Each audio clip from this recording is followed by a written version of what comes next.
Bonjour. Vous le savez, le baromètre des directeurs de la relation client est installé depuis maintenant 3 ans.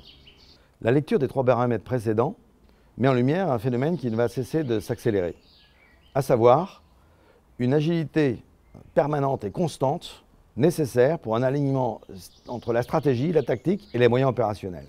C'est notre challenge de demain. On ne parle plus uniquement de relations clients, mais d'expérience client. Il s'agit d'un lieu commun. Mais quand on regarde d'autres pays aussi différents que l'Angleterre ou l'Espagne, on constate de nettes différences en termes d'avancée. En Espagne, on parle d'attention al cliente. En France, on est loin d'avoir ce cas-là. Cette expérience client ne se limite pas à l'avant-vente ou à la vente. Elle va depuis le premier contact avec le client ou le prospect jusqu'au recouvrement, voire au contentieux. On voit que le périmètre de l'expérience client devient de plus en plus large. Ce n'est pas une évolution, c'est une véritable révolution.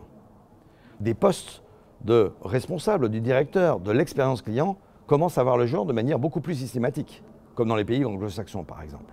Ces personnes sont parfois rattachées même à des directeurs généraux, au moins 30%. On constate aussi que les standards des enquêtes à chaud, des enquêtes de satisfaction à chaud, sont maintenant bien installés.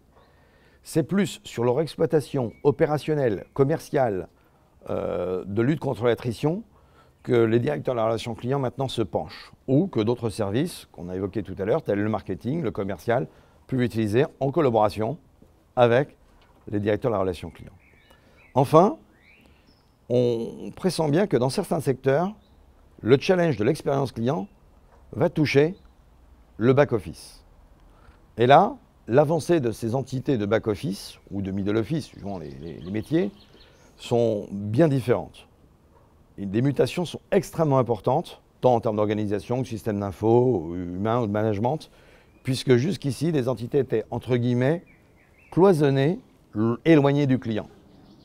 Rendre ces organisations, ces équipes, ces hommes, ces dirigeants, customer-centriques, va constituer un véritable challenge. Il s'agit de savoir traiter de manière multicanale, multimodale, le client qui est aujourd'hui et qui s'impose comme hybride. Cette expérience multicanale intégrera la mobilité, voire la connectivité des clients ou des prospects.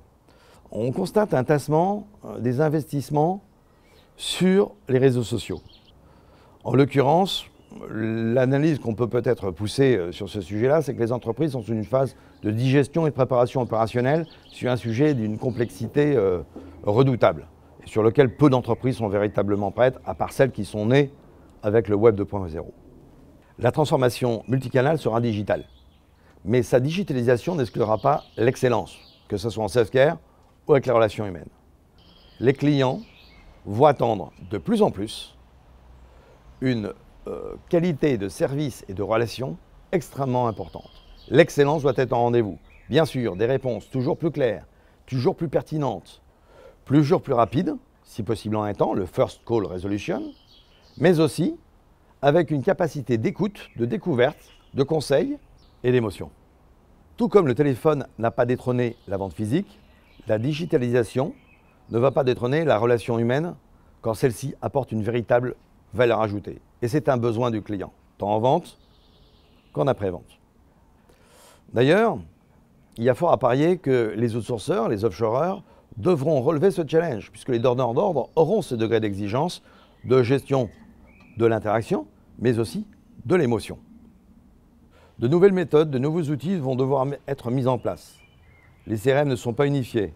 Il faut que les dirigeants puissent savoir à tout instant les demandes des clients et leur traitement par les équipes, que ce soit commercial ou après-vente.